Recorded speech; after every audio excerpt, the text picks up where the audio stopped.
5. Historia natural de la religión. David Hume. Entre los muchos pensadores de relieve de la Ilustración del siglo XVIII, he elegido al brillante filósofo escocés David Hume, 1711 a 1776. Aunque menos ostentoso en sus críticas a la religión que el barón de Holbach o Edward Gibbon, dos figuras con quienes tuvo contacto, su mordaz contención y su rigor le hacen más convincente en diversos sentidos. A partir de su análisis ya no fue posible hablar de los milagros o del argumento del llamado diseño, con la misma seguridad que antes. En el primer fragmento, Hume muestra los orígenes humanos de la fe, y su dependencia de la superstición. En el segundo somete las pretensiones milagrosas a un interrogatorio de sentido común que deja al desnudo su naturaleza espuria. Entre los fieles fue un axioma, y sigue siéndolo en algunos sectores, que los ateos se retractarían y pedirían un sacerdote en su lecho de muerte. Fueron muchos los rumores falsos y cínicos de este tenor divulgados por los devotos, especialmente sobre Thomas Paine. Tenemos la gran suerte de poder contar con un testimonio directo de las últimas horas de David Hume, por el mayor de los biógrafos ingleses. Concepciones impías de la naturaleza divina en las religiones populares de ambos tipos.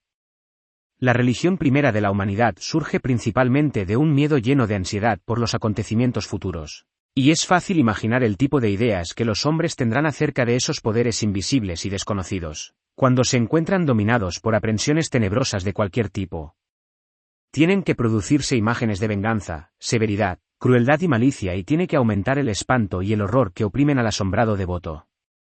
Una vez que el pánico se ha apoderado de la mente, la activa fantasía multiplicará los objetos terroríficos todavía más, mientras que esa profunda oscuridad, lo que es peor, esa penumbra que nos rodea nos presentará los espectros de la divinidad bajo las más terribles apariencias imaginables. Y no hay idea de crueldad perversa imaginable que esos aterrorizados devotos no apliquen de inmediato, y sin escrúpulo alguno, a su deidad.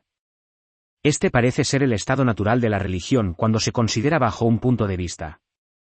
Pero si consideramos, por otra parte, ese espíritu de alabanza y elogio que necesariamente tiene su lugar en todas las religiones y que es, precisamente la consecuencia de esos terrores, debemos esperar que prevalezca un sistema de teología totalmente opuesto. Toda virtud, toda excelencia debe atribuirse a la divinidad, y ninguna exageración se considerará suficiente para alcanzar esas perfecciones de las que está dotada. Cualquier forma de panegírico que pueda inventarse es inmediatamente aceptada, sin consultar ningún argumento o fenómeno. Se considerará una confirmación suficiente de ellos el que nos proporcionen ideas más grandiosas de aquellos objetos divinos de nuestra veneración y adoración. Hay aquí, por lo tanto, una especie de contradicción entre los distintos principios de la naturaleza humana que forman parte de la religión.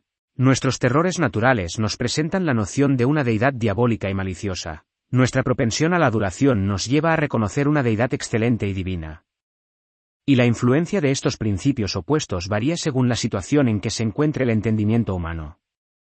Pero el modo que tienen los hombres de exaltar aún más su idea de la divinidad es mejorando solo la noción de su poder y de su conocimiento y no la de su bondad.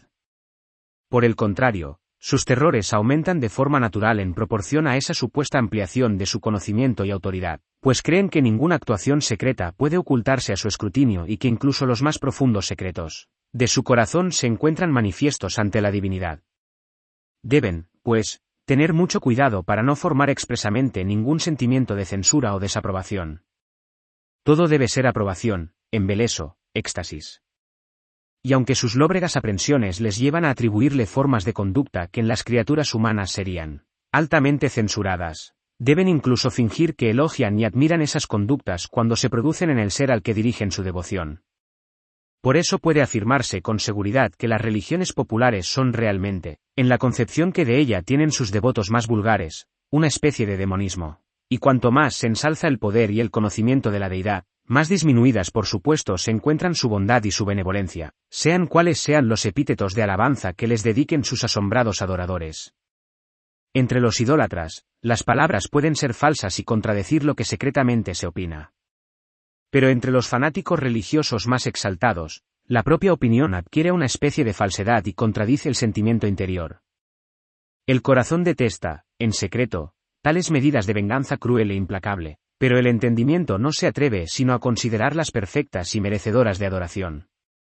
Y el sufrimiento adicional producido por este conflicto interior agrava todos los otros terrores que siempre perseguirán a estas desgraciadas víctimas de la superstición.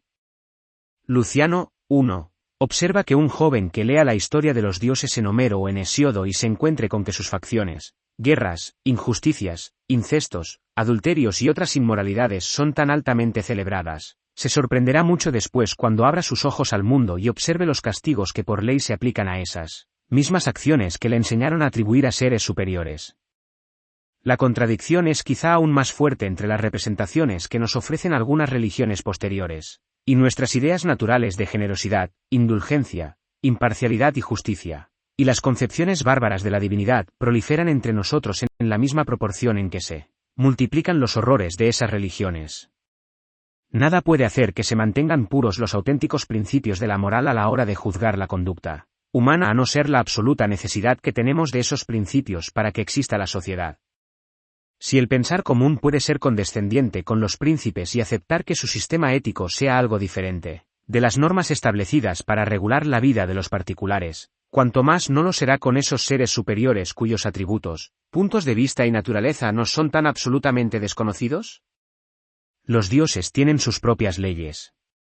2. Los dioses tienen máximas de justicia propias. La mala influencia de las religiones populares en la moralidad. No puedo por menos en este punto de observar un hecho que puede merecer la atención de aquellos que hacen de la naturaleza humana el objeto de su investigación. Es cierto que en toda religión, por sublime que sea la definición verbal que dan de su divinidad, muchos de sus fieles, quizá la mayor parte, buscarán con todo el favor divino, no por medio de la virtud o de la conducta moral, que son lo único aceptable para un ser perfecto, sino por prácticas frívolas, por medio de un celo inmoderado, gracias a éxtasis arrebatadores o por la creencia en opiniones misteriosas y absurdas. La parte más pequeña del Sader, al igual que la del Pentateuco, 3, está constituida por preceptos morales. Y podemos también estar seguros de que esa parte fue siempre la que menos se cumplió y menos se tuvo en consideración. Cuando los antiguos romanos eran atacados por la peste, nunca atribuían sus sufrimientos a sus vicios, ni soñaron con arrepentirse o enmendarse. Nunca pensaron que eran los principales ladrones del mundo, cuya ambición y avaricia dejaría la tierra asolada y reduciría los pueblos ricos a la penuria y a la indigencia. Se limitaron a crear un dictador con el fin de que clavase un clavo en una puerta y consideraron que con ese procedimiento habían aplacado suficientemente a su encolerizada deidad. En Egina una facción tramó una conspiración, asesinó de un modo brutal y alevoso a 700 ciudadanos y llevó su furia tan lejos que a un desgraciado fugitivo que había ido a refugiarse en el templo le cortaron las manos, con las que se aferraba a las puertas, y después de arrastrarle fuera del recinto sagrado, lo asesinaron inmediatamente. Por esta impiedad, dice Heródoto, no por los otros muchos asesinatos crueles que habían cometido, ofendieron a los dioses y cometieron una culpa inexpiable. Incluso si supusiésemos, cosa que nunca ocurre, que se encontrase una religión popular en la que expresamente se declarara que nada excepto la moralidad puede alcanzar el favor divino, si se instituyese una clase sacerdotal para inculcar esta opinión en sus sermones diarios utilizando todas las artes de la persuasión, con todo están tan arraigados los prejuicios de la gente, que, a falta de alguna otra superstición, convertirían el escuchar esos sermones en la esencia de la religión, más que en practicar la virtud y la buena conducta. El sublime prólogo del Código de Zaleuco, 4, no inspiró a los locrianos, hasta donde nos es posible saber, ideas más razonables acerca de los criterios de aceptación de la divinidad que las que eran familiares a los otros griegos. Esta observación tiene, pues, un valor universal, aunque aún no se sabe muy bien dar explicación de ella. No es suficiente observar que la gente, en cualquier parte, degrada sus deidades haciéndolas semejantes a ellos mismos y las considera meramente como una especie de criaturas humanas, algo más poderosas e inteligentes. Pero esto no hará que desaparezca la dificultad. Porque no hay nadie tan estúpido que, haciendo uso de la razón natural, no considere la virtud y la honradez como las cualidades más valiosas que una persona pueda poseer. ¿Por qué no atribuir el mismo criterio a la divinidad? ¿Por qué no hacer que toda la religión, o al menos la parte principal de ella, consista en lograr esas cualidades? No basta con decir que la práctica de la moralidad es más difícil que la de la superstición y que, por tanto, se rechaza. Pues, por no mencionar las penitencias excesivas de los brahmanes y de los monjes budistas. 5. Es cierto que el Ramadán, 6, de los turcos, durante el cual los pobres diablos permanecen sin comer ni beber desde la salida hasta la puesta del sol a lo largo de muchos días, con frecuencia en los meses más calurosos del año y en los climas más cálidos del mundo. El Ramadán, como iba diciendo, tiene que ser más duro que la práctica de cualquier deber moral, incluso para los hombres más viciosos y depravados. Las 4 cuaresmas de los moscovitas y la austeridad de algunos católicos romanos parecen más desagradables que la humildad y la benevolencia. En resumen, toda virtud, cuando los hombres, a poco que la practiquen, se reconcilian con ella, resulta agradable. Y toda superstición es siempre odiosa y onerosa. Quizá la siguiente explicación pueda aceptarse como la verdadera solución de la dificultad. Los deberes que un hombre cumple como amigo o como padre parecen ser simplemente una obligación hacia su benefactor o hacia sus hijos y no puede eludirlos sin romper todos los lazos de la naturaleza y la moralidad. Una fuerte inclinación puede impulsarle a cumplirlos. Un sentimiento de orden y de obligación moral une sus fuerzas a esos lazos naturales. Y así, un hombre cabal, si es realmente virtuoso, se ve llevado a cumplir con su deber sin ningún esfuerzo o trabajo. Incluso respecto a las virtudes que son más austeras y se fundan más en la reflexión, como el civismo, el deber filial, la templanza o la integridad, la obligación moral, tal como nosotros la entendemos, suprime toda pretensión de mérito religioso, y la conducta virtuosa se considera tan solo como algo que debemos a la sociedad y a nosotros mismos. En todo esto un hombre supersticioso no encuentra nada que haya realizado por amor a su deidad, o que pueda conseguirle de forma especial el favor y la protección divinas.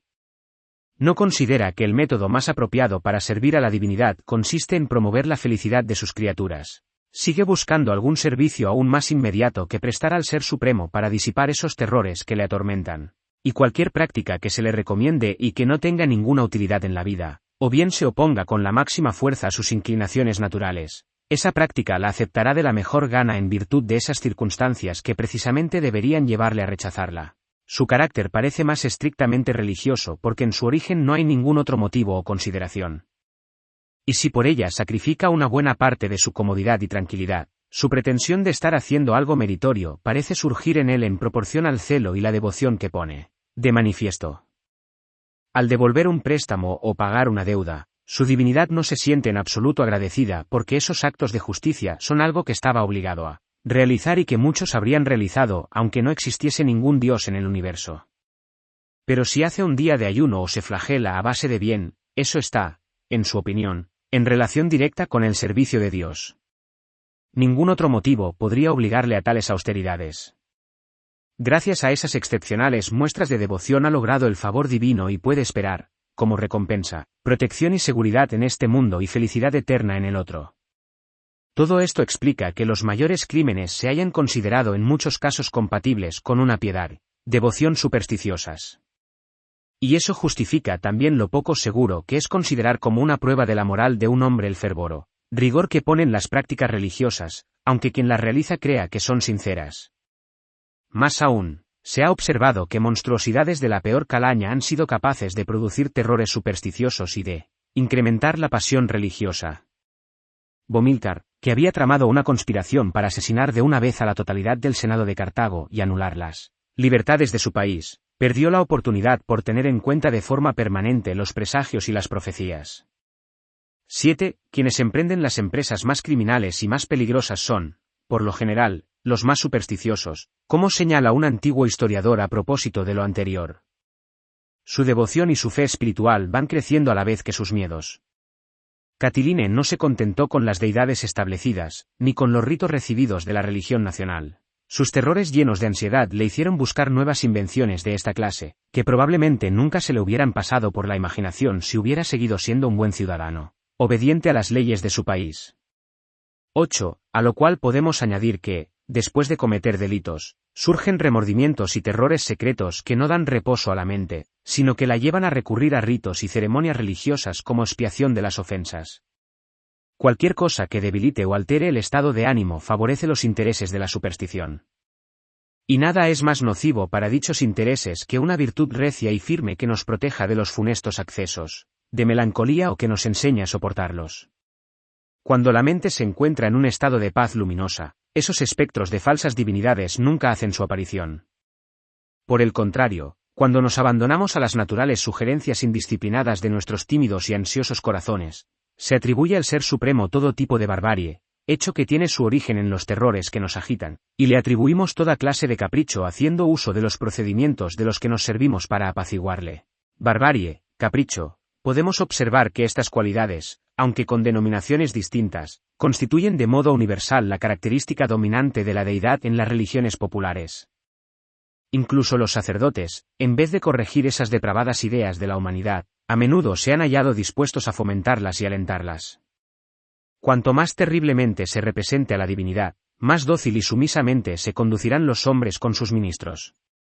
Y cuanto más irracionales sean los procedimientos de aceptación exigidos por ella, tanto más necesario se hace abandonar nuestra razón natural y someternos a la guía y dirección espiritual de aquellos. Debe admitirse, por tanto, que las estratagemas de los hombres agravan nuestras debilidades naturales y las locuras de esta clase, pero que nunca las engendran originariamente. La raíz de ellas se encuentra en lo más profundo de la mente y brota de las propiedades esenciales y universales de la naturaleza humana.